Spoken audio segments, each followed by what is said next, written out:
ನಮಸ್ಕಾರ ಗುರು, ನೀವು ನೋಡ್ತಿರೋ ಸಂತೋಷ್ ಸ್ಟೋರೇಜ್ಗೆ ನಿಮಗೆಲ್ಲ ಸ್ವಾಗತ. ಇವತ್ತಿನ ವಿಚಾರ ಬಂದು ಬೆಂಗಳೂರು ಬುಲ್ಸ್ 2023ಗೆ ಬೆಂಕಿ ಟಗರುಗಳು ಎಂಟ್ರಿ ಕೊಡ್ತಾರೆ ಅಂತ ಹೇಳಬೇಕು. ಟಗರು ಅಂತಲೇ ಹೆಸರುವಾಸಿಯಾಗಿದ್ದಾರೆ ಈ ಆಟಗಾರರು ಅಂತ ಹೇಳಬೇಕು.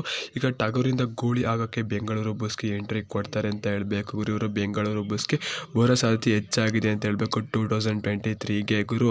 ಬೆಂಗಳೂರು ಬುಲ್ಸ್ ಇನ್ನೇನು ಇವ್ರನ್ನ ಟಾರ್ಗೆಟ್ ಮಾಡುತ್ತೆ ಆಲ್ಮೋಸ್ಟ್ ಅಂತ ಹೇಳಬೇಕು.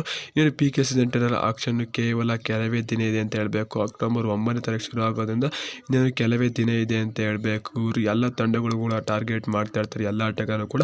ಅದೇ ರೀತಿ ಬೆಂಗಳೂರು ಬುಲ್ಸ್ ಈ ಟಗರುಗಳನ್ನ ಪಿಕ್ ಮಾಡೋ ಸಾಧ್ಯತೆ ಹೆಚ್ಚಾಗಿದೆ ಅಂತ ಹೇಳಬೇಕು. ಟಗರುಗಳನ್ನ ಗೂಳಿ ಮಾಡಿ ಇನ್ನೂ ಗುಮ್ಮಕ್ಕೆ ಸಿದ್ಧನಾಗುವಂತ ಬೆಂಗಳೂರು ಬುಲ್ಸ್ ಅವರು ಇವ್ರನ್ನ ಟಾರ್ಗೆಟ್ ಮಾಡುತ್ತೆ. ಮತ್ತೆ ಹೊಸ ದಾಖಲೆ ಬರೆಯೋ ಸಾಧ್ಯತೆ ಹೆಚ್ಚಾಗಿದೆ ಅಂತ ಹೇಳಬೇಕು. ಆಟಗಾರರು ಬತ್ತು ಅಂತಾರೆ, ಇವರು ಆಲ್ರೆಡಿ PKದಲ್ಲಿ ದಾಖಲೆ ಬರೆದಿದ್ದಾರೆ ಅಂತ ಹೇಳಬೇಕು.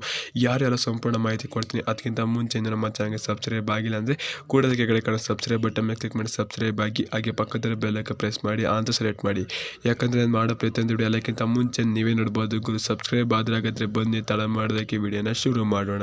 ಇಬ್ಬರು ಕೂಡ ಬೆಂಕಿ ರೈಡರ್ ಅಂತ ಹೇಳಬೇಕು. ಬೆಂಗಾಳು ವಾರಿಯರ್ಸ್ ತಂಡಕ್ಕೆ ಹೋದ ವರ್ಷ ಆಡಿದ್ರು, ಈ ವರ್ಷ ಇಬ್ಬರು ಕೂಡ ರಿಲೀಸ್ ಆಗಿದ್ದಾರೆ. ಒಬ್ರು ಮಣಿಂದರ್ ಸಿಂಗ್ ಅಂತ ಹೇಳಬೇಕು, 122 ಪಂದ್ಯದಲ್ಲಿ 1244 ರೈಟ್ ಪಾಯಿಂಟ್ ಹೊಂದಿದ್ದಾರೆ. ಇನ್ನೊಬ್ರು ಇವರು ಹಳೆ ಟಗರು ಅಂತ ಹೇಳಬೇಕು, 157 ಪಂದ್ಯದಲ್ಲಿ 1119 ರೈಟ್ ಪಾಯಿಂಟ್ ನ ಟೋಟಲ್ ಪಾಯಿಂಟ್ಸ್ ಹೊಂದಿದ್ದಾರೆ ಅಂತ ಹೇಳಬೇಕು. ಇವರಿಬ್ಬರು ಕೂಡ ಏನಿಲ್ಲ ಅಂದ್ರೂ ಮಣಿಂದರ್ ಸಿಂಗ್ ಅವರು ಈ ವರ್ಷ ಒಂದು 80 ಲಕ್ಷದಿಂದ 90 ಲಕ್ಷಗಳಿಗೆ ಬರ್ಬೋದು ಬೆಂಗಳೂರು ಬುಲ್ಸ್ಗೆ. ಮತ್ತೆ ದೀಪಕ್ ಕೂಡ ಅವರು ಒಂದು 60 ತಪ್ಪಿ 50 ಲಕ್ಷಕ್ಕೆ ಬೆಂಗಳೂರು ಬುಲ್ಸ್ಗೆ ಬರ್ಬೋದು ಅಂತ ಹೇಳ್ತೀನಿ ಗುರು. ಇದ್ರ ಬಗ್ಗೆ ನೀವೇಂತ ಕನ್ಸ ಕಮೆಂಟ್ ಮಾಡಿ. ಮತ್ತೆ ಬೂಸ್ ತಂಡಕ್ಕೆ ಯಾವ ಆಟಗಾರ ಬಂದು ಚೆನ್ನಾಗಿದೆ ಅಂತ ಕನ್ಸ ಕಮೆಂಟ್ ಮಾಡಿ. ಸಿಗೋಣ, ಟಾಟಾ ಬಾಯ್ ಬಾಯ್, ನಮಸ್ಕಾರ. ಜೈ ಬೆಂಗಳೂರು ಬುಲ್ಸ್. ಈ ಸಲ ಕಪ್ ನಮ್ದೇ ಗುರು, ಹೊಡಿಲೇಬೇಕು ಗುರು.